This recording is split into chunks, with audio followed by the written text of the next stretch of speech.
일본 생방송에서 교토대 교수가 폭로했습니다. 일본 국민 86%가 지켜보고 있었습니다.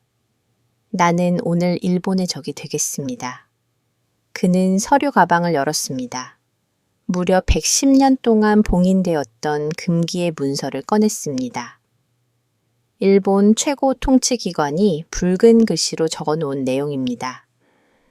마지막 줄에는 일본이 절대로 인정하고 싶지 않았던 한 나라의 이름이 적혀 있었습니다. 그 폭로가 있던 날 중국은 일본을 조롱했습니다. 미국은 침묵했습니다. 50만 관광객이 하루 만에 사라졌습니다. 4조 엔이 증발했습니다. 그러나 일본이 무너지는 순간 모든 것을 조용히 가져간 나라가 있습니다. 대한민국이었습니다. 일본이 잃은 모든 것이 한국으로 흘러갔습니다. 도대체 어떻게 이런 일이 가능했을까요?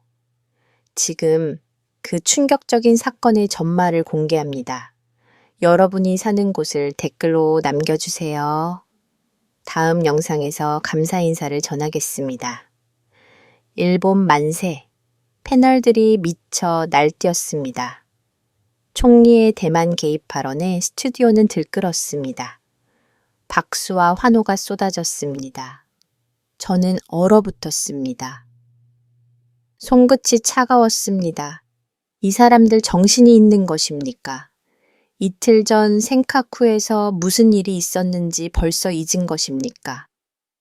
서류 가방 속 문서가 손에 잡혔습니다. 110년간 일본이 숨겨온 문서입니다. 이것을 꺼내면 제 인생은 끝납니다. 하지만 꺼내지 않으면 나라가 끝납니다. 카메라가 제 얼굴을 비췄습니다. 심장이 멈추는 것 같았습니다. 저는 호리카와 타츠오입니다. 62세 교토대에서 30년간 동아시아 정치학을 가르쳤습니다. 지금은 국제문제전략연구소 선임연구위원입니다. 한중일 영토 분쟁과 군사보도에 평생 팩트만 말해왔습니다. 감정은 분석을 흐리니까요. 그런데 오늘 그 팩트가 저를 죽일지도 모릅니다. 진행자가 제 이름을 불렀습니다. 스튜디오 전체의 시선이 저에게 쏠렸습니다. 교수님도 한 말씀 부탁드립니다. 총리의 결단을 어떻게 보십니까? 패널들이 기대에 찬 눈으로 저를 바라봤습니다. 당연히 찬사가 나올 거라 생각했겠죠. 저는 천천히 입을 열었습니다. 여러분이 환호하는 발언이 어떤 현실 위에서 나왔는지 정말 알고 계십니까? 스튜디오는 순간 조용해졌습니다. 패널 하나가 당황한 듯 웃으며 말했습니다. 교수님, 농담이시죠? 일본이 드디어 강국으로 돌아가고 있지 않습니까? 저는 대답하지 않았습니다. 대신 이틀 전의 기억이 떠올랐죠. 센카쿠 저는 그 현장에 있었습니다. 중국 해경선 4척이 일본 영해를 침범했습니다. 무려 16시간 동안이었죠. 일본 해상보안청 경비정은 뭘 했냐고요? 아무것도 못했습니다. 교전 권한 없음이라는 단 한 문장 때문에 엔진망치에 떠 있었죠. 중국 해경의 확성기가 바다를 찢었습니다. 여기는 중화인민공화국 해역이다. 즉시 철수하라. 경비정 선장이 제게 속삭였죠. 교수님, 우린 아무것도 할 수 없습니다. 그 순간 저는 일본이 무너지는 소리를 들었습니다. 교수님, 진행자의 목소리에 정신이 돌아왔습니다. 저는 스튜디오를 둘러봤죠. 여전히 들뜬 표정들, 아무것도 모르는 얼굴들. 센카쿠에서 무슨 일이 있었는지 아십니까? 제 목소리가 스튜디오에 울렸습니다. 중국 핵경선 4척이 16시간 동안 우리 영해를 점령했습니다. 일본은 단 한 발도 대응하지 못했죠. 그게 이틀 전 일입니다. 패널들의 얼굴이 굳었습니다. 그뿐이 아닙니다. 저는 계속했죠. 총리 발언 직후 중국이 뭘 했는지 아십니까? 일본행 여행을 전면 금지시켰습니다. 단 하루 만에 50만 건 예약이 취소됐죠. 50만 건의 여행 취소는 일본의 항복이었습니다. 스튜디오 공기가 싸늘하게 식었습니다.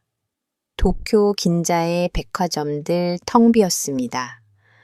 오사카, 도톤보리 손님이 사라졌죠. 노인 부부가 운영하던 작은 식당은 하루 매출이 제로였습니다. 이게 지금 일본의 현실입니다. 패널 하나가 더듬거리며 말했죠. 하지만 총리께서 단호하게 대응하셨지 않습니까? 다케시마는 일본 고유의 영토라고 저는 그 말에 피식 웃었습니다. 그거 말입니까? 중국에 얻어맞은 충격을 한국에 돌리려는 정치적 술수. 저는 그 순간을 또렷이 기억합니다. 총리가 뜬금없이 독도를 언급했을 때 저는 직감했죠. 이건 도피라고. 중국 앞에서 무릎 꿇고 국민의 눈을 돌리려고 한국을 때리는 거라고. 총리는 중국에 아무 말도 못했습니다. 그래서 한국을 건드린 겁니다. 국민 감정을 다른 데로 돌리려고요. 스튜디오가 완전히 얼어붙었습니다. 저는 천천히 서류 가방을 열었습니다. 손이 떨렸죠. 하지만 멈출 수 없었습니다. 그런데 말입니다. 오래된 문서 한 장을 꺼냈습니다. 누렇게 바른 종이 110년간 일본이 숨겨온 것. 여러분이 말하는 다케시마 문제. 그 시작부터 일본은 진실을 숨겨왔습니다. 카메라가 주민했습니다. 패널들의 숨소리가 들렸죠. 이 문서가 110년간 감춰진 태정관 지령입니다. 저는 문서의 핵심 문장을 읽었습니다. 울릉도와 독도는 본방과 관계없음을 명심할 것, 스튜디오가 무너져 내리는 것 같았습니다. 일본 스스로 우리 땅이 아니다라고 적어 놓은 겁니다. 그런데 일본 정부는 이 문서를 110년간 숨겼습니다. 패널 하나가 떨리는 목소리로 물었죠. 그게 사실입니까? 저는 문서를 카메라 앞에 들어 올렸습니다. 사실이냐고요? 이건 일본 국립공문서관에 있는 원본의 복사본입니다. 누구든 확인할 수 있습니다. 스튜디오 전체가 침묵에 잠겼죠. 관객석에서 작은 탄식이 흘러나왔습니다. 저는 알고 있었습니다. 이 순간부터 제 인생은 바뀔 거라는 걸. 협박이 쏟아질 거고 매국 놀라 불릴 겁니다. 하지만 누군가는 말해야 했습니다. 일본이 숨겨온 진실을, 그리고 지금이 나라가 얼마나 위험한 상황인지를 패널들의 얼굴이 백지장처럼 하얘졌습니다. 저건 번역이 잘못된 겁니까? 패널 하나가 더듬거렸죠. 손이 떨리고 있었습니다. 아닙니다. 저는 차갑게 대답했습니다. 일본 최고 통치기관 태정관이 울릉도와 독도는 일본 땅이 아니다 라고 공식 결정한 문서입니다. 1877년 지금으로부터 거의 150년 전이죠. 스튜디오에 침묵이 내려앉았습니다. 조명 소리가 윙하고 울릴 정도였죠. 하지만 우리 교과서에는 다른 패널이 외쳤습니다. 목소리가 갈라졌죠. 그 교과서 말입니까? 저는 피식 웃었습니다. 1905년에 조작된 보고서를 바탕으로 쓰인 겁니다. 처음부터 거짓 위에 세워진 것이죠. 패널들이 서로를 쳐다봤습니다. 수십 년간 당연하게 믿어왔던 것들이 눈앞에서 무너져 내리고 있었죠. 저는 두 번째 문서를 꺼냈습니다. 이건 내무성이 당시 심한에 내려보낸 지령입니다. 문서를 펼쳤습니다. 오래된 종이에서 역사의 냄새가 났죠. 울릉도와 독도 두 섬은 일본 지적 편찬 대상에서 제외할 것. 1877년 4월 9일자입니다. 패널 하나가 충격에 휩싸인 표정으로 물었습니다. 그럼 그때도 일본 정부는 두 섬을 일본 영토로 인정하지 않았다는 겁니까? 그렇습니다. 저는 끄덕였죠. 그런데 잠시 말을 멈췄습니다. 스튜디오 전체가 제 다음 말을 기다리고 있었죠. 일본 정부는 문서를 숨겼습니다. 110년 동안이나요, 관객석에서 웅성거림이 터져 나왔습니다. 누군가 거짓말이라고 중얼거렸죠. 하지만 제 손에 들린 문서가 모든 걸 말해주고 있었습니다. 왜 숨긴 겁니까? 진행자가 떨리는 목소리로 물었습니다. 저는 깊게 숨을 들이마셨습니다. 1905년 일본은 전쟁 중이었습니다. 스튜디오가 더 조용해졌죠. 러일 전쟁, 러시아와 사투를 벌이던 시기였습니다. 그 혼란 속에서 일본은 독도를 슬쩍 편입시켰죠. 패널 하나가 소리쳤습니다. 그건 정당한 영토 편입 절차였지 않습니까? 정당하다고요? 저는 그를 똑바로 쳐다봤습니다. 28년 전에 우리 땅이 아니다라고 스스로 결론 내린 섬을요, 전쟁통에 몰래 가져간 게 정당하다는 겁니까? 그가 입을 다물었습니다. 저는 계속했죠. 더 심각한 건 따로 있습니다. 일본 정부는 자신들이 내린 결정을 뒤집으면서 그 증거를 숨겼습니다. 태정관 지령이 세상에 알려진 건 1987년입니다. 한 일본 학자가 발견해서 공개했죠. 그 학자는 어떻게 됐습니까? 누군가 물었습니다. 저는 스울 지었습니다. 협박받았습니다. 탄압당했죠. 매국노라는 낙인이 찍혔습니다. 진실을 말했다는 이유로요. 스튜디오 공기가 납처럼 무거워졌습니다. 자, 잠깐만요. 패널 하나가 손을 들었습니다. 마지막 방역을 시도하는 것 같았죠. 그 태정관 지령이 울릉도만 언급한 거라면요. 독도는 포함되지 않았을 수도. 그 주장 말입니까? 저는 고개를 저었습니다. 스카모토 다카시라는 학자가 2007년에 억지로 만들어낸 논리입니다. 일본 학계 내부에서도 이미 반박됐죠. 문법적으로, 지리적으로, 사료적으로 불가능한 해석이라고요. 그가 입을 꾹 다물었습니다. 저는 문서 위에 손을 얹었습니다. 손끝이 차가웠죠. 정리하겠습니다. 스튜디오 전체가 숨을 죽였습니다. 1877년 일본 최고 통치기관은 독도가 일본 땅이 아니라고 공식 결정했습니다. 1905년 일본은 전쟁의 혼란 속에서 그 섬을 몰래 편입시켰죠. 그리고 110년간 그 증거를 숨겼습니다. 패널들이 고개를 숙였습니다. 지금 총리가 다케시마는 일본 고유의 영토라고 외치고 있습니다. 하지만 그 주장의 근거는 뭡니까? 거짓 위에 세워진 거짓이죠.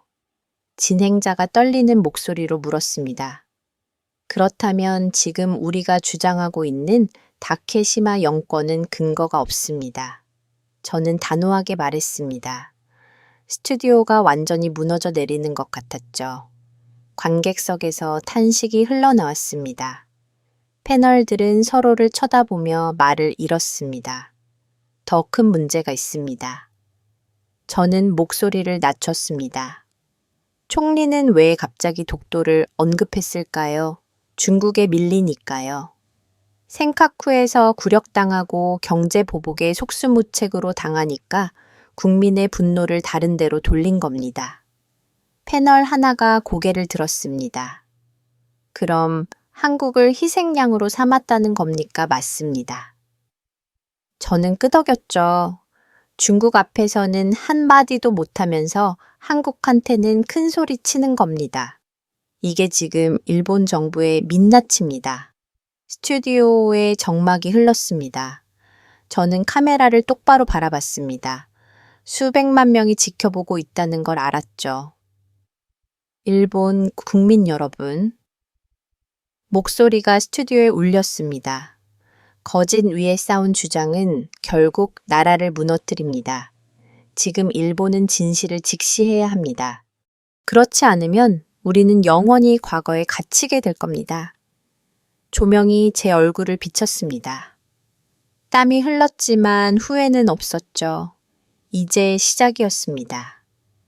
진짜 폭풍은 지금부터였죠. 태정관 지령 폭로가 끝나자 스튜디오는 폐허가 된 것 같았습니다. 패널들은 고개를 숙인 채 아무 말도 못했죠. 진행자만 떨리는 손으로 대본을 넘기고 있었습니다. 교수님, 진행자가 간신히 입을 열었습니다. 그럼 지금 일본이 직면한 위기는 독도 때문이 아니라 대만 발언 때문인 겁니까? 저는 천천히 고개를 끄덕였습니다. 그렇습니다. 일본은 감당하지 못할 말을 했습니다. 스튜디오가 다시 조용해졌죠. 대만 유사시 개입하겠다. 총리가 그렇게 말했을 때 일본 국민은 열광했습니다. 드디어 강국이 됐다. 일본이 돌아왔다. 거리마다 축제 분위기였죠. 저는 쓴웃음을 지었습니다. 하지만 전문가들은 알고 있었습니다. 일본은 그 말을 책임질 힘이 없다는 걸요. 패널 하나가 반박하려 했습니다. 하지만 교수님 대만 문제에 개입하겠다는 건 국제사회에서 책임 있는 자세 아닙니까? 책임 있는 자세라고요. 저는 그를 똑바로 쳐다봤습니다. 대만 문제는 전 세계 전략의 중심입니다. 그 한 문장은 동아시아 전쟁 구조 전체를 흔드는 말입니다. 일본이 그 무게를 견딜 수 있다는 겁니까? 그가 대답하지 못했죠. 중국이 어떻게 반응했는지 아십니까? 저는 목소리를 낮췄습니다. 총리 발언 직후 중국 외교부가 일본을 공개적으로 조롱했습니다. 그것도 베이징 본부가 아니라 오사카 총영사를 시켜서요. 패널들이 어리둥절한 표정을 지었습니다.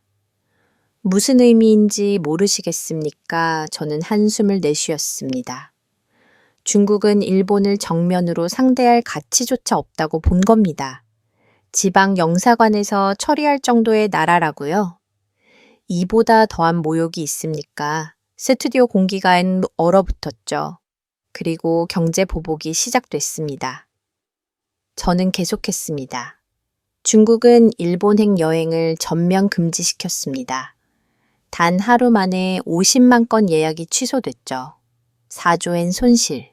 하루만입니다. 패널 하나가 중얼거렸습니다. 그건 알고 있습니다만 알고만 있으면 뭐합니까? 제 목소리가 날카로워졌습니다. 긴자 백화점이 텅 비었습니다. 도톤보리 식당들이 문을 닫았죠. 노인 부부가 운영하던 작은 가게는 하루 매출이 제로였습니다. 이게 현실입니다. 스튜디오가 침묵에 잠겼습니다. 군사적 압박도 있었습니다. 저는 이틀 전 기억을 꺼냈습니다. 생카쿠 저는 그 현장에 있었습니다. 패널들이 동시에 저를 쳐다봤죠. 중국 해경선 4척이 일본 영해를 침범했습니다. 16시간 동안이었죠. 확성기에서 이런 소리가 울려 퍼졌습니다. 저는 그 순간을 떠올렸습니다. 여기는 중화인민공화국 해역이다. 즉시 철수하라. 스튜디오가 숨을 죽였습니다. 일본 해상보안청은 뭘 했냐고요? 아무것도 못했습니다. 교전 권한이 없다는 이유로 엔진만 켠 채 떠 있었죠. 경비정 선장이 제게 속삭였습니다. 교수님, 우린 아무것도 할 수 없습니다. 제 목소리가 떨렸습니다. 그 순간 저는 일본이 무너지는 소리를 들었습니다. 스튜디오 전체가 얼어붙었죠. 그럼 미국은요? 진행자가 희망을 담아 물었습니다. 미국이 도와주지 않았습니까? 저는 고개를 젓습니다. 미국 국무부의 공식 성명을 읽어드릴까요? 신중하고 절제된 대응이 필요하다. 이게 전부였습니다. 그게 무슨 뜻입니까? 지지 없음, 언급 없음. 사실상 외면입니다. 패널들의 얼굴이 창백해졌죠. 더 충격적인 건 대만의 반응이었습니다. 저는 쓰웃음을 지었습니다. 일본이 대만을 지키겠다고 큰 소리 쳤지 않습니까? 그런데 정작 대만은 뭐라고 했는지 아십니까? 일본은 신중해야 한다. 지지는커녕 경계의 목소리를 낸 겁니다. 대만마저 패널 하나가 충격에 휩싸인 표정으로 말했습니다. 그렇습니다. 미국도 대만도 일본 편에 서지 않았습니다. 일본은 완전히 혼자였죠. 스튜디오가 무덤처럼 조용해졌습니다. 그래서 총리가 어떻게 하나 했는지 아십니까? 저는 목소리를 높였습니다. 중국에 밀리니까 뜬금없이 독도를 언급했습니다. 다케시마는 일본 고유의 영토다. 이게 위기 대응입니까? 패널 하나가 더듬거렸습니다. 그건 국민 단결을 위해 단결이 아니라 도피입니다. 제 목소리가 스튜디오를 울렸죠. 중국의 군사 압박 경제 보복 앞에서 일본은 아무것도 못했습니다. 그래서 한국을 때린 겁니다. 국민의 분노를 다른 데로 돌리려고요. 패널들이 고개를 숙였습니다. 저는 카메라를 똑바로 바라봤습니다. 일본 국민 여러분, 지금 이 나라는 중국에 짓밟히고 있습니다. 경제가 무너지고 연계가 침범당하고 동맹국에게조차 외면받고 있습니다. 그런데 정부는 뭘 하고 있습니까? 한국 탓을 하고 있죠. 스튜디오가 완전히 침묵에 잠겼습니다. 이건 위기 관리가 아닙니다.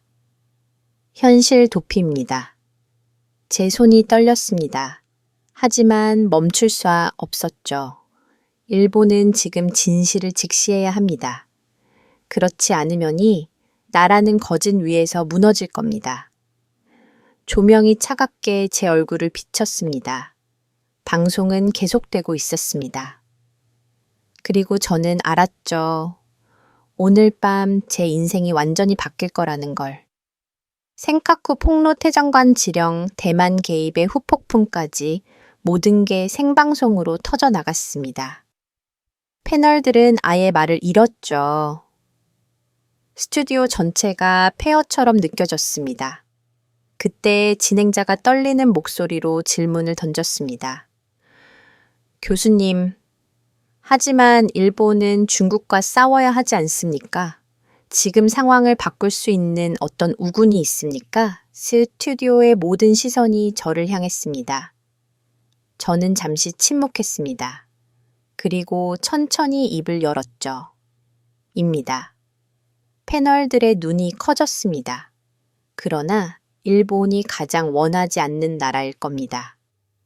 스튜디오 공기가 얼어붙었습니다. 바로 한국입니다. 순간 패널 하나가 벌떡 일어났습니다. 한국이라고요? 지금 농담하시는 겁니까? 농담이 아닙니다. 저는 차갑게 대답했죠. 일본이 무너지는 동안 한국은 모든 빈칸을 채워 넣었습니다.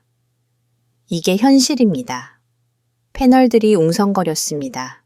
믿기 싫다는 표정들이었죠. 저는 계속했습니다. 중국 관광객 50만 명이 일본을 취소했습니다. 그 사람들이 어디로 갔는지 아십니까? 스튜디오가 조용해졌습니다. 한국입니다. 같은 날 중국인의 한국행 예약이 40% 폭증했습니다. 패널 하나가 반박하려 했습니다. 그건 일시적이라고요. 저는 그를 똑바로 쳐다봤습니다. 일본 백화점이 텅 빌 때 한국 명동은 인파로 넘쳤습니다. 일본 호텔이 예약 취소로 비명을 지를 때 한국은 역대급 호황을 기록했죠. 이게 일시적입니까? 그가 입을 다물었습니다. 저는 목소리를 낮췄습니다. 더 심각한 건 따로 있습니다. 중국의 전략이 바뀌었습니다. 패널들이 긴장한 표정으로 저를 바라봤습니다. 중국은 일본을 완전히 배제하기로 했습니다. 대신 한국으로 우회하는 겁니다. 무슨 뜻입니까? 진행자가 물었습니다. 중국은 일본 관광, 일본 투자를 전면 축소하고 있습니다. 그 물량이 전부 한국으로 가고 있죠. 심지어 중국 외교부가 일본의 독도 발언을 직접 비난했습니다. 패널 하나가 당황한 표정으로 말했습니다. 중국이 일본과 한국 문제에 개입했다고요. 그렇습니다. 저는 끄덕였죠. 그건 한국을 끌어들이겠다는 신호입니다. 중국이 일본을 버렸습니다. 그리고 한국을 선택했죠. 패널들의 얼굴이 백지처럼 하얘졌습니다. 경제만이 아닙니다. 저는 계속했습니다. 한국은 이미 글로벌 공급망의 중심으로 올라섰습니다. 반도체, AI 배터리 조선 전부 한국이 주도하고 있죠. 스튜디오 뒤 화면에 그래프가 떴습니다. 일본 기업들의 한국 투자 추이였죠. 이 그래프를 보십시오. 일본 기업들의 한국 투자가 375% 급증했습니다. 일본 기업들조차 한국으로 공장을 옮기고 있다는 뜻입니다. 패널 하나가 충격에 휩싸인 표정으로 물었습니다. 그럼 일본 제조업의 기반이 이미 한국 쪽으로 움직이고 있습니다. 저는 단호하게 말했죠. HBM 메모리, 세계 점유율 85%가 한국입니다. 엔비디아가 누구와 손잡았습니까? 일본이 아니라 한국이죠. LG 운반선, 군수함, 초대형 선박 전부 한국이 세계 수주 1위입니다. 스튜디오가 무덤처럼 조용해졌습니다. 더 충격적인 사실을 말씀드리겠습니다. 저는 목소리를 낮췄습니다. 일본 정부는 한국을 적대합니다. 하지만 정작 일본 국민은 한국에 의존하고 있습니다. 패널들이 어리둥절한 표정을 지었습니다. 무슨 뜻입니까? 일본 지방 경제를 떠받치는 1순위 소비층이 누군지 아십니까? 한국인 관광객입니다. 저는 쓰음을 지었습니다. 연간 300만 명의 한국인이 일본을 방문합니다. 중국이 막힌 순간 일본을 가장 먼저 채워준 사람들도 한국인이었죠. 일본은 한국을 미워하지만 한국 없이는 버틸 수 없습니다. 패널들이 아무 말도 못했습니다. 마지막으로 가장 결정적인 변화를 말씀드리겠습니다. 저는 카메라를 똑바로 바라봤습니다. 미국의 우선 파트너가 바뀌었습니다. 스튜디오 전체가 숨을 죽였습니다. 제가 워싱턴에서 만난 미국 관료가 이렇게 말했습니다. 저는 그 문장을 또렷이 기억하고 있었죠. 중국 견제에 일본은 후방기지, 한국은 전방 억제 국가다. 패널 하나가 떨리는 목소리로 물었습니다. 그게 무슨 뜻입니까? 일본은 보급 창고입니다. 한국은 전략 파트너죠. 역할이 완전히 바뀐 겁니다. 패널들의 얼굴이 일그러졌습니다. 우리가 뒤로 밀렸다라는 겁니까? 밀린 정도가 아닙니다. 저는 단호하게 말했습니다. 미국은 이렇게 생각합니다. 한국이 먼저 움직여준다면 일본은 필요 없다. 이게 지금 미국의 본심입니다. 스튜디오가 와르르 무너지는 것 같았습니다. 패널들은 서로를 쳐다봤죠. 아무도 반박하지 못했습니다. 반박할 수가 없었습니다. 모든 게 사실이었으니까요. 저는 마지막으로 이렇게 말했습니다. 일본은 후방기지, 한국은 전략 파트너. 이게 현실입니다. 일본이 현실을 인정하지 않는 한 우리는 계속 추락할 겁니다. 조명이 차갑게 제 얼굴을 비쳤습니다. 스튜디오는 완전한 침묵에 잠겼죠. 그리고 저는 느꼈습니다. 이 방송이 끝나면 일본 전체가 뒤집어질 거라는 걸요. 방송이 끝났습니다.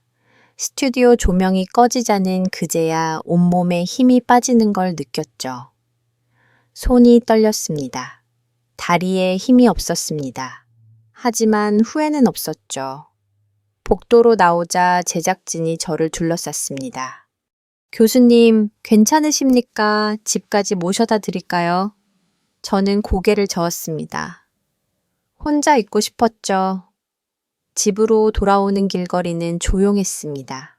하지만 스마트폰 화면은 폭발하고 있었죠. SNS가 난리였습니다. 그런데 이상했습니다. 예상했던 것과 달랐죠. 한국이 저 정도일 줄은 몰랐다. 일본은 현실을 직시해야 한다. 우리도 한국처럼 다시 일어날 수 없을까 욕설이 아니었습니다. 분노가 아니었죠. 평소 한국 비판 글만 올리던 일본 네티즌들이 처음으로 한국을 인정하는 글을 남기고 있었습니다. 저는 화면을 멍하니 바라봤습니다. 이건 일본 사회에서 상상조차 할 수 없던 일이었죠. 다음 날 아침 익명의 전화가 걸려왔습니다. 호리카와 교수님이십니까? 낯선 목소리였죠. 조심스러웠습니다. 누구십니까? 저는 도쿄의 한 언론사 기자입니다. 이름은 밝힐 수 없습니다. 저는 긴장했습니다. 또 협박인가 싶었죠. 하지만 그의 다음 말이 저를 멈추게 했습니다. 교수님, 우리는 너무 오래 현실을 외면해 왔습니다. 이제부터라도 진실을 말하겠습니다. 저는 말문이 막혔습니다. 교수님이 어젯밤 방송에서 하신 말씀 전부 사실이라는 걸 압니다. 저희 언론사 내부에서도 알고 있었습니다. 하지만 누구도 말하지 못했죠. 그가 깊게 한숨을 내쉬었습니다. 이제는 달라져야 합니다. 교수님 덕분에 용기를 얻었습니다. 전화가 끊어졌습니다. 저는 한참 동안 수화기를 들고서 있었죠. 일본 언론이 스스로 진실을 말하겠다고 나서다니 이것 자체가 일본 사회의 구조가 흔들리기 시작했다는 신호였습니다. 그날 오후 예상치 못한 방문객이 찾아왔습니다. 초인종이 울렸죠. 문을 열자 낯선 중년 남자가 서 있었습니다. 양복 차림이었지만 얼굴엔 피로가 가득했죠. 호리카와 교수님, 잠시 말씀 나눌 수 있겠습니까? 누구십니까? 저는 오사카에서 중소 제조업체를 운영하는 사람입니다. 그가 고개를 숙였습니다. 어젯밤 방송을 봤습니다. 교수님께 드릴 말씀이 있어서 무작정 찾아왔습니다. 저는 그를 안으로 들였습니다. 그는 차를 한 모금 마신 뒤 떨리는 목소리로 말했습니다. 교수님, 저희 공장 한국 부품 없으면 멈춥니다. 저는 놀라지 않았습니다. 예상했던 말이었죠. 한국산 배터리 장비, 디스플레이 부품, 반도체 장비 수년째 쓰고 있습니다. 솔직히 말하면 그가 고개를 떨궜습니다. 일본산보다 믿을 수 있습니다. 그 말이 제 가슴을 때렸습니다. 일본 제조업의 현장에서 일본인 사장이 한국 기술을 인정하고 있었죠. 이건 작은 변화가 아니었습니다. 거대한 균열의 시작이었습니다. 그가 떠난 뒤 저는 오랫동안 생각에 잠겼습니다. 며칠 뒤 저는 오사카의 한재래 시장을 찾았습니다. 현장을 직접 보고 싶었죠. 일본 경제가 어떻게 돌아가고 있는지, 시장 골목은 한산했습니다. 예전 같은 활기가 없었죠. 노점 하나가 눈에 들어왔습니다. 60대쯤 되어 보이는 주인이 혼자 앉아 있었죠. 저는 다가가 말을 걸었습니다. 요즘 장사는 어떻습니까? 그가 쓴 웃음을 지었습니다. 솔직히 말씀드릴까요? 저는 고개를 끄덕였죠. 한국 사람들 덕분에 장사 유지하고 있습니다. 진짜 고맙습니다. 그의 눈가가 촉촉해졌습니다. 중국 관광객 끊기고 나서 가게 접으려고 했습니다. 그런데 한국 손님들이 오시더라고요. 그분들 아니었으면 저희 가족은 진짜 끝났습니다. 그가 손을 떨고 있었습니다. 저는 아무 말도 할 수 없었죠. 일본 지방 경제가 한국인 관광객에게 의존하고 있다는 건 알고 있었습니다. 하지만 이렇게 직접 듣자니 심장이 뜨거워졌습니다. 집으로 돌아오는 길 저는 생각했습니다. 저는 호리카와 타츠오라는 일본의 교수로 살아왔습니다. 30년간 동아시아를 연구했죠. 하지만 한국을 그저 주변국 정도로 여겼습니다. 그런데 지금 제 눈앞에 펼쳐진 현실은 달랐습니다. 일본이 무너지는 동안 한국이 그 자리를 채우고 있었죠. 일본 기업이 한국 기술에 의존하고 있었습니다. 일본 상인이 한국 관광객 덕에 살아남고 있었죠. 저는 속으로 되뇌었습니다. 우리는 한국을 너무 몰랐다. 너무 약봤다. 그리고 그 대가를 지금 우리가 치르고 있다. 이 깨달음이 제 인생을 완전히 뒤흔들기 시작했습니다. 작은 변화들이 모이고 있었죠. 일본 안에서 아주 천천히 무언가 깨어나고 있었습니다. 방송이 끝난 지 이틀째였습니다. 작은 희망이 싹트고 있었죠. 일본 사회 곳곳에서 변화의 조짐이 보였습니다. 하지만 그건 폭풍전의 고요였습니다. 악몽은 그때부터 시작됐죠. 아침에 현관문을 열자 봉투 하나가 떨어져 있었습니다. 이름 없는 우편이었죠. 봉투를 열었습니다. 안에는 사진 한 장과 쪽지가 들어 있었습니다. 사진은 제 집이었습니다. 어젯밤에 찍힌 것 같았죠. 쪽지에는 이렇게 적혀 있었습니다. 한국편 들면 죽는다. 손이 떨렸습니다. 심장이 얼어붙는 것 같았죠. 그날 오후 텔레비전을 켰습니다. 일본 우익 정치인 8명이 긴급 기자회견을 열고 있었죠. 호리카와 타츠오는 일본의 명예를 실추시킨 인물입니다. 의원 하나가 주먹으로 탁자를 내리쳤습니다. 한국의 논리를 퍼뜨리는 반일학자입니다. 국가 배신자로 규정해야 합니다. 카메라 플래시가 터졌습니다. 기자들이 웅성거렸죠. 저는 화면을 멍하니 바라봤습니다. 하룻밤 사이에 저는 일본 전체의 적이 되어 있었습니다. 온라인은 더 심했죠. 죽여라. 감옥에 보내라. 국가 반역죄로 처벌해야 한다. 수천 개의 댓글이 저를 향해 쏟아지고 있었습니다. 반일학자라는 낙인이 제 이름 옆에 붙었죠. 그날 저녁 전화가 울렸습니다. 교육부 고위 관료였습니다. 호리카와 교수님, 이번 일 너무 나가신 겁니다. 그의 목소리는 차가웠죠. 국가 안보를 흔들고 있습니다. 연구비 지원 재검토가 논의되고 있습니다. 저는 깊게 숨을 들이마셨습니다.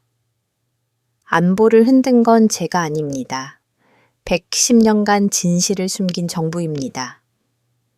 전화가 뚝 끊어졌습니다. 그 뒤로 제 대학에 향해 전화가 1200건 넘게 쏟아졌습니다. 연구실 앞에는 익명의 우편물이 쌓였죠. 대부분 협박이었습니다. 하지만 진짜 공포는 따로 있었습니다. 며칠 뒤 뉴스 속보가 터졌습니다. 긴급 뉴스입니다. 중국 해경선 6척이 센카쿠 해역에 진입했습니다. 저는 화면 앞에 얼어붙었죠. 6척이었습니다. 지난번 4척도 막지 못했는데 이번엔 6척이었습니다. 화면에 중국 해경선의 확성기 방송이 흘러나왔습니다. 일본은 이미 해양 통제권을 상실했다. 일본은 한마디도 못했습니다. 또다시 속수무책이었죠. 방송국에서 긴급 연락이 왔습니다. 교수님, 센카쿠에 또 들어왔습니다. 코멘트 부탁드립니다. 저는 떨리는 목소리로 대답했습니다. 이제는 중국이 일본을 시험하고 있는 겁니다. 일본이 움직이지 못한다는 걸 알고 있으니까요. 전화를 끊고 나서 저는 한참 동안 창밖을 바라봤습니다. 일본이 무너지고 있었습니다. 눈앞에서 실시간으로. 그날 밤 예상치 못한 방문객이 찾아왔습니다. 대기업 임원 2명이었죠. 그들은 주위를 살피며 조심스럽게 들어왔습니다. 교수님, 몰래 찾아와서 죄송합니다. 그들의 눈빛에서 공포가 느껴졌습니다. 저희는 교수님 말씀이 맞다고 생각합니다. 하지만 지금은 정말 위험합니다. 한 명이 목소리를 낮췄습니다. 정부가 교수님을 찍었습니다. 조심하셔야 합니다. 저는 담담하게 물었죠. 그래서 어쩌란 말입니까? 입을 다물란 겁니까? 그들은 대답하지 못했습니다. 저도 두렵습니다. 하지만 누군가는 진실을 말해야 합니다. 그들이 떠난 뒤 저는 오랫동안 혼자 앉아 있었습니다. 일본 내부의 변화를 원하는 사람들조차 저를 도울 수 없었죠. 모두가 두려워하고 있었습니다. 며칠 뒤 지하철역에서 일이 벌어졌습니다. 플랫폼에서 전철을 기다리고 있었죠. 갑자기 누군가 제 어깨를 잡았습니다. 돌아보니 낯선 남자였습니다. 눈빛이 흉흉했죠. 한국에 붙은 매국노. 그가 제 얼굴에 침을 뱉었습니다. 저는 아무 말도 못했습니다. 그냥 서 있었죠. 그가 사라진 뒤 저는 손수건으로 얼굴을 닦았습니다. 손이 떨렸습니다. 그 순간 한 사람이 떠올랐습니다. 호리가오 1987년 태정관 지령을 처음 발견하고 공개한 일본 학자였죠. 그 역시 진실을 말했다는 이유로 협박받고 고립되고 파괴됐습니다. 저는 깨달았습니다. 나는 지금 호리가조가 걸었던 동일한 길을 걷고 있다. 두려웠습니다. 솔직히 도망치고 싶었죠. 하지만 이제 돌아갈 수 없었습니다. 저는 스스로에게 말했습니다. 누군가는 이 진실을 말해야 한다. 누군가는 일본을 일깨워야 한다. 설령 그게 제 목숨을 앗아간다 해도 창밖으로 어둠이 내리고 있었습니다. 폭풍은 이제 막 시작된 것이었죠. 협박이 계속됐습니다. 매일 익명의 편지가 도착했죠. 연구실 앞에는 욕설이 적힌 쪽지가 붙었습니다. 거리에서 침을 뱉는 사람도 있었죠. 저는 점점 고립되고 있었습니다. 그런데 그날 모든 게 뒤집어졌습니다. 아침에 눈을 떴을 때 스마트폰에 알림이 폭발하고 있었죠. 수백 개의 메시지가 쏟아져 있었습니다. 무슨 일인가 싶어 뉴스를 켰습니다. 앵커의 목소리가 떨리고 있었죠. 긴급 뉴스입니다. 하버드 국제안보연구소가 아시아 전략 보고서를 발표했습니다. 저는 화면에 집중했습니다. 보고서의 핵심 문장을 읽어드리겠습니다. 앵커가 종이를 들었습니다. 손이 미세하게 떨리고 있었죠.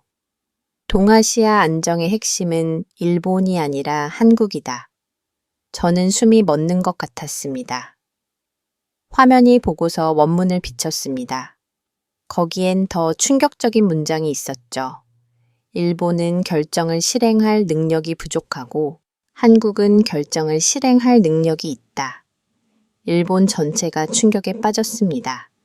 SNS가 폭발했죠. 뉴스 댓글창이 마비됐습니다. 모든 방송이 보고서를 다루기 시작했습니다. 하지만 이건 시작에 불과했죠. 몇 시간 뒤 더 큰 폭탄이 터졌습니다. 미국 국방부가 공식 발표를 한 겁니다. 한국은 전방 억제 파트너이며 일본은 후방 지원 파트너이다. 저는 화면 앞에 얼어붙었습니다. 제가 방송에서 했던 말이었죠. 워싱턴 관료에게 들었던 그 문장. 그게 미국의 공식 입장으로 확인된 겁니다. 일본 언론이 난리가 났습니다. 미국이 일본을 버렸다. 한국이 우리를 추월했다. 패닉이었죠. 그리고 연속으로 발표가 쏟아졌습니다.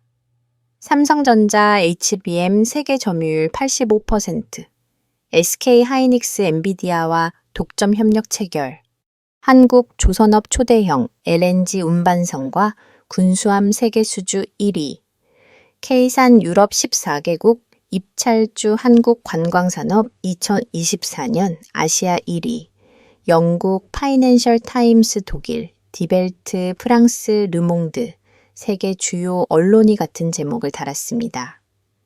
한국 아시아의 새로운 축으로 떠오르다. 저는 화면을 바라보며 멍해졌습니다. 제가 말했던 모든 것이 국제사회에서 공식 확인되고 있었죠. 그리고 일본 여론이 돌변하기 시작했습니다. SNS에 새로운 글들이 올라왔습니다. 호리카와 교수 말이 다 맞았다. 왜 우리는 진실을 숨겼나? 한국은 이미 우리보다 앞서 있다. 이제라도 배워야 한다. 불과 며칠 전까지 저를 매국노라 불렀던 사람들이었죠. 그들이 태도를 바꾸고 있었습니다. 10시간 만에 제 이름이 일본 트위터 검색 1위에 올랐습니다. 호리카와 타추 일본의 양심 그가 옳았다. 저는 믿을 수 없었습니다. 그날 오후 전화가 울렸습니다. 방송국이었죠. 교수님, 사과드립니다. 제작진의 목소리가 떨리고 있었습니다. 다시 출연해 주십시오. 일본이 지금 교수님을 필요로 합니다. 저는 잠시 망설였습니다. 며칠 전에 기억이 떠올랐죠. 협박, 편지, 침을 뱉던 남자 연구실에 쏟아진 욕설들, 그 모든 공포가 머릿속을 스쳤습니다. 하지만 저는 결심했습니다. 좋습니다. 이번엔 한국을 배우는 이야기부터 시작합시다. 스튜디오로 향했습니다. 복도에서 제작진 전원이 허리를 숙여 인사했죠. 며칠 전과 완전히 달랐습니다. 조명이 켜졌습니다.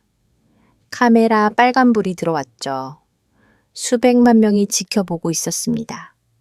저는 천천히 입을 열었습니다. 일본 국민 여러분, 스튜디오가 조용해졌습니다. 며칠 전 저는 이 자리에서 불편한 진실을 말씀드렸습니다. 태정관 지령, 센카쿠의 구류 중국의 보복, 그리고 한국의 부상. 저는 카메라를 똑바로 바라봤습니다. 많은 분들이 저를 욕했습니다. 매국노라 불렀죠. 협박도 받았습니다. 하지만 오늘 국제사회가 제 말을 확인해 줬습니다. 패널들이 고개를 숙였습니다. 하버드가 말했습니다. 동아시아의 핵심은 한국이라고 미국 국방부가 발표했습니다. 한국은 전방제국 일본은 후방기지라고 스튜디오 전체가 숨을 죽였습니다. 이건 제 의견이 아닙니다. 세계가 내린 결론입니다. 저는 잠시 말을 멈췄습니다. 하지만 저는 오늘 비난하러 온 게 아닙니다. 패널들이 고개를 들었죠. 일본은 한국 덕분에 다시 일어설 수 있습니다. 순간 스튜디오가 적막해졌습니다. 한국의 기술, 한국의 전략, 한국의 성장 모델. 우리가 배워야 할 것들이 거기 있습니다. 적대가 아니라 협력이 필요합니다. 부정이 아니라 인정이 필요하죠. 저는 깊게 숨을 들이마셨습니다. 일본이 한국을 인정하는 순간 비로소 다시 출발할 수 있습니다.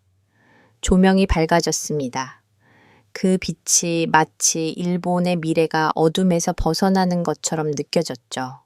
패널 하나가 떨리는 목소리로 물었습니다.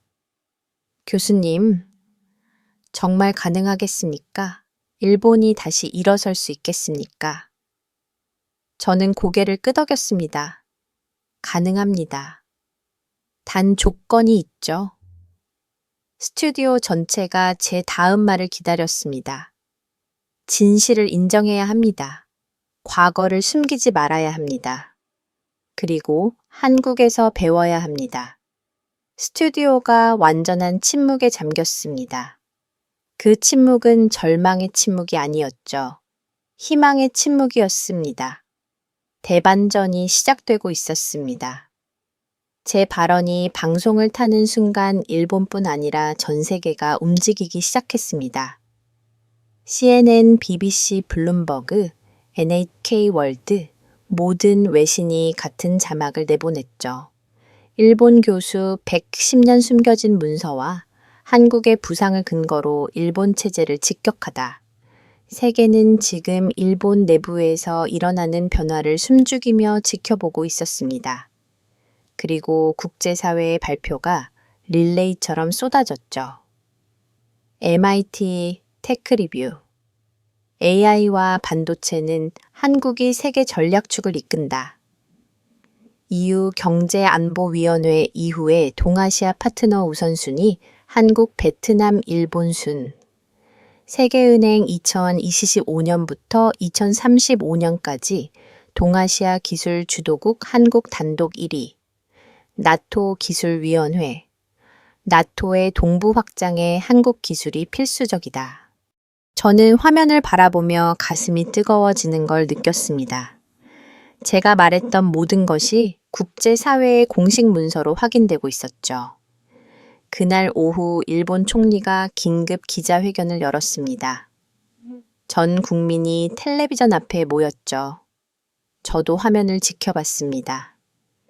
총리가 단상에 섰습니다. 그의 얼굴엔 피로와 결연함이 섞여 있었죠. 일본 국민 여러분, 총리가 입을 열었습니다. 일본은 현실을 직시하겠습니다. 스튜디오가 조용해졌습니다. 한국과의 협력을 새로운 국가 전략의 중심으로 삼겠습니다. 저는 숨이 멎는 것 같았습니다. 총리가 계속했죠. 우리는 경쟁이 아닌 배움의 시대로 들어가겠습니다. 과거를 숨기지 않겠습니다. 그리고 결정적인 발표가 나왔습니다. 1877년 태정관 지령 원본을 국가기록권 최상위 등급으로 공개하겠습니다. 일본 전체가 숨을 들이마셨습니다. 110년간 숨겨왔던 문서를 정부가 스스로 공개하겠다고 선언한 겁니다. 이건 일본 역사상 전례 없는 일이었죠. 다음 날 서울에서 반응이 나왔습니다. 한국 외교부 기자 회견이었죠. 대변인이 단상에 섰습니다. 과거가 아닌 미래를 위한 협력이라면 한국은 일본의 변화를 환영합니다. 담담한 목소리였습니다. 격한 감정도 조롱도 없었죠. 그리고 마지막에 결정적인 문장이 나왔습니다. 독도는 한국 영토입니다. 그 사실을 존중하는 것이 새로운 협력의 출발점입니다. 일본 전체가 조용해졌습니다. 아무도 반박하지 못했죠. 반박할 수가 없었습니다. 태정관 지령 원본 공개가 모든 것을 말해주고 있었으니까요. 며칠 뒤 일본 사회에 새로운 움직임이 나타났습니다. 10대부터 30대까지 일본 젊은 세대 사이에서 해시태그가 급속히 퍼졌죠. 한국에서 배우자 일본의 새로운 길. 일본 제 세대는 정부보다 훨씬 빨리 현실을 받아들이고 있었습니다. 한국식 반도체 교육 모델을 연구하는 모임이 급증했죠. 한국 여행이 미래 공부라는 인식으로 바뀌었습니다. K방산, K조선, KAA 분석, 유튜브 영상이 폭발적인 조회수를 기록했죠. 부정 대신 배움이 일본을 채우기 시작했습니다. 어느 날 오후 연구실 문을 두드리는 소리가 났습니다. 문을 열자 젊은 대학생이 서 있었죠. 긴장한 표정이었습니다. 교수님, 저는 도쿄 정치학과 2학년입니다. 그가 고개를 숙였습니다. 저도 한국을 공부하고 싶습니다. 가르쳐 주시겠습니까? 저는 그를 바라봤습니다. 젊은 눈동자에 진심이 담겨 있었죠. 저는 조용히 웃었습니다. 그래, 미래는 진실을 보는 사람들에게 열려 있다. 한국을 배우는 것이 일본이 다시 살 길이라는 걸 스스로 깨달은 세대가 등장한 겁니다. 그날 밤 저는 연구실 불을 끄고 창밖을 바라봤습니다. 도쿄의 밤거리가 보였죠. 사람들이 걸어가고 있었습니다. 평범한 밤이었습니다. 하지만 이 나라는 달라지고 있었죠. 저는 마음속으로 중얼거렸습니다. 역사는 강한 자가 아니라 진실을 선택한 자가 쓴다. 그리고 깨달았습니다. 한국이 보여준 힘, 그 힘을 인정하는 것이 일본이 다시 일어서는 첫걸음이라는 것을. 저는 천천히 코트를 입고 연구실을 나섰습니다. 복도를 걸으며 생각했죠. 30년 전 아시아 연구를 시작했습니다. 일본이 중심이라고 믿었죠. 한국은 그저 주변국이라고 생각했습니다. 하지만 지금 세계는 달라졌습니다. 미래는 한국을 중심으로 열릴 겁니다. 일본은 이제 배워야 합니다. 저는 건물을 나서며 하늘을 올려다봤습니다. 별이 떠 있었죠. 끝이 아니다. 저는 속으로 말했습니다. 이건 시작이다. 새로운 세계 지도가 그려지고 있었습니다.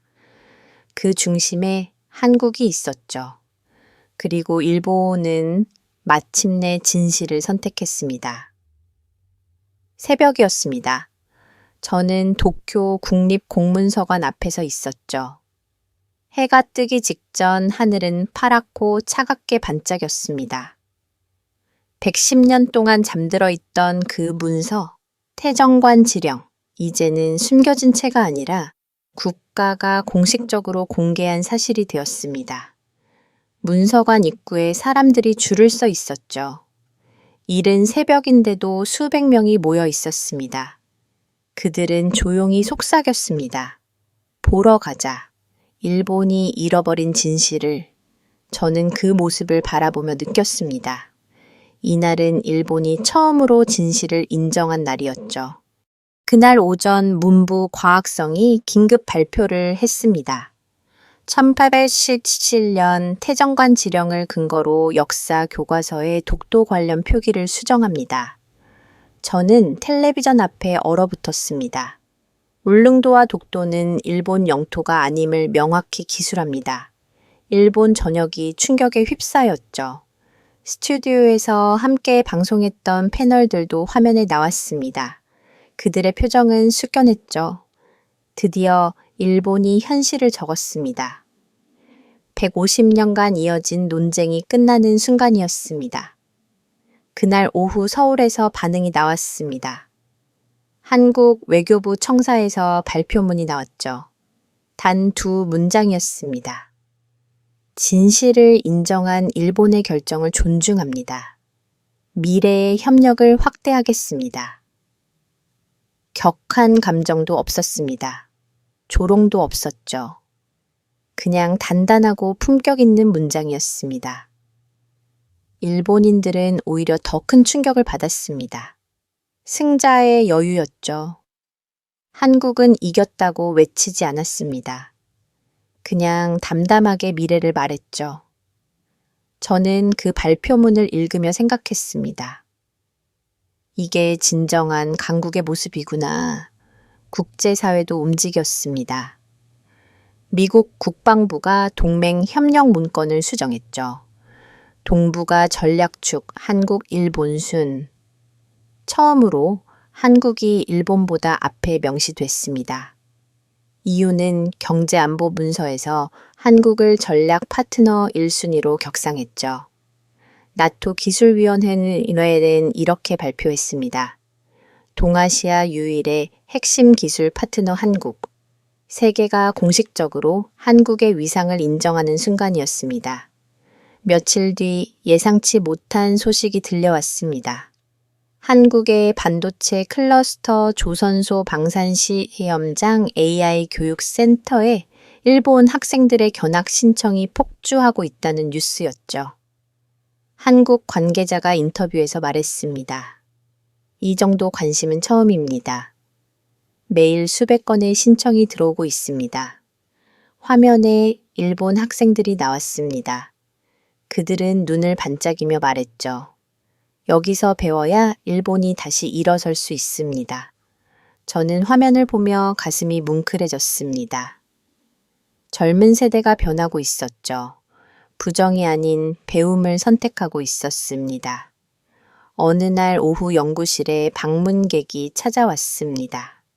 문을 열자 30대 초반의 여성이 서 있었죠. 정장 차림이었습니다. 호리카와 교수님, 저는 문부 과학성 교육 정책과 소속입니다. 그녀가 고개를 숙였습니다. 교과서 개정 작업에 교수님의 자문을 요청 놀랐습니다. 며칠 전까지 저를 국가 배신자로 몰았던 정부였죠. 정부가 제 의견을 듣겠다는 겁니까? 네, 교수님이 옳았습니다. 이제는 진실을 가르쳐야 합니다. 저는 잠시 침묵했습니다. 그리고 고개를 끄덕였습니다. 알겠습니다. 돕겠습니다. 그녀가 떠난 뒤 저는 오랫동안 창밖을 바라봤습니다. 일본이 진짜로 변하고 있었습니다. 눈앞에서 실시간으로 며칠 뒤 또 다른 방문객이 찾아왔습니다. 이번에는 젊은 남학생이었습니다. 20살쯤 되어 보였습니다. 교수님, 저는 고등학교 때 교수님을 욕했습니다. 그가 고개를 숙였습니다. 매국노라고 댓글을 달았습니다. 정말 죄송합니다. 저는 그를 바라봤습니다. 그의 눈가가 붉어져 있었습니다. 하지만 이제 알겠습니다. 교수님이 옳았습니다. 저도 한국을 공부하고 싶습니다. 저는 조용히 웃었습니다. 사과는 필요 없습니다. 내가 깨달은 것이 중요합니다. 그가 눈물을 훔쳤습니다. 미래는 진실을 보는 사람들에게 열려 있습니다. 열심히 공부해라. 그가 깊이 고개를 숙이고 떠났습니다. 저는 그 뒷모습을 바라보며 생각했습니다. 일본의 희망은 저 아이들에게 있구나. 그날 밤 저는 연구실 불을 끄고 건물을 나섰습니다. 거리는 조용했습니다. 평범한 밤이었습니다. 하지만 이 나라는 더 이상 예전의 일본이 아니었습니다. 저는 천천히 걸으며 30년 전을 떠올렸습니다. 그때 저는 동아시아 연구를 시작했습니다. 일본이 중심이라고 믿었습니다. 한국은 그저 따라오는 나라고 생각했습니다. 얼마나 오만했습니까? 지금 세계는 완전히 달라졌습니다. 반도체, AI, 배터리, 조선, 방산 모든 분야에서 한국이 앞서 있습니다. 미국이 유럽이, 중국이 한국을 중심으로 전략을 짜고 있습니다. 저는 하늘을 올려다봤습니다. 별이 떠 있었습니다. 역사는 강한 자가 아니라 진실을 선택한 자가 씁니다. 저는 속으로 되새겼습니다. 한국은 진실을 선택했습니다. 그래서 이겼습니다. 일본은 너무 오래 거짓에 갇혀 있었습니다. 하지만 이제 깨어나고 있습니다. 저는 걸음을 멈추고 뒤를 돌아봤습니다. 도쿄의 야경이 펼쳐져 있었습니다. 수많은 불빛이 반짝이고 있었습니다. 저 불빛 아래 누군가는 한국어를 공부하고 있을 것입니다. 누군가는 한국 기술을 분석하고 있을 것입니다. 누군가는 한국행 비행기를 예약하고 있을 것입니다. 작은 변화들이 모이고 있었습니다. 저는 다시 걸음을 옮기며 생각했습니다. 미래는 한국을 중심으로 열릴 것입니다. 일본은 이제 배워야 합니다. 차가운 바람이 불었습니다. 하지만 마음은 따뜻했습니다. 새로운 시대가 열리고 있었습니다. 그 중심에 한국이 있었습니다. 그리고 일본은 마침내 진실을 선택했습니다. 조용하지만 강렬한 확정된 결말이었습니다. 오늘의 이야기가 감동적이었다면 구독과 좋아요 버튼을 눌러주시고 주변에 공유해주세요. 앞으로도 세계를 놀라게 한 이야기들로 찾아뵙겠습니다. 감동설이었습니다. 우리 마음을 이어주고 있습니다. 뜨거워지는 순간 당신과 제가 함께 느낍니다. 감동이 세상에 전해집니다.